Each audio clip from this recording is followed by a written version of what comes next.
Jefferson Davis personally redesigned the Statue of Freedom because he refused to put a freed slave symbol on top of the Capitol. The original design had a cone-shaped flop hat, the kind the Romans gave to liberated slaves to mark their freedom. Congress wanted it up there to symbolize breaking free from British rule.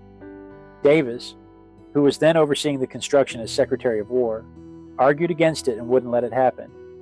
They ended up with a Roman helmet instead. Not long after that, Davis joined the Confederacy and became its president.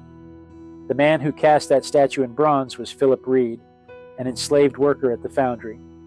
The contractor who had agreed to cut apart the plaster model backed out over a money dispute, and Reid stepped up and finished it. By the time the statue was bolted into place, the D.C. Emancipation Act had taken effect. Reid had been freed, and he was able to attend the grand opening as a free man.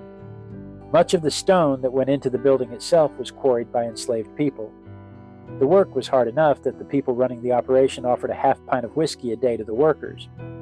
The records don't really tell you whether the enslaved folks got the whiskey, or whether it went to the handlers.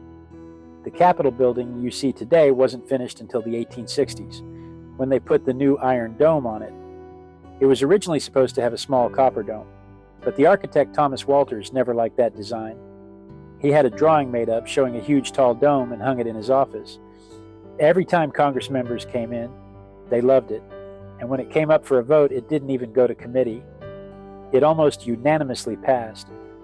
The dome is actually two domes, an outer and an inner, held together by trusses and put in place using a steam-powered crane.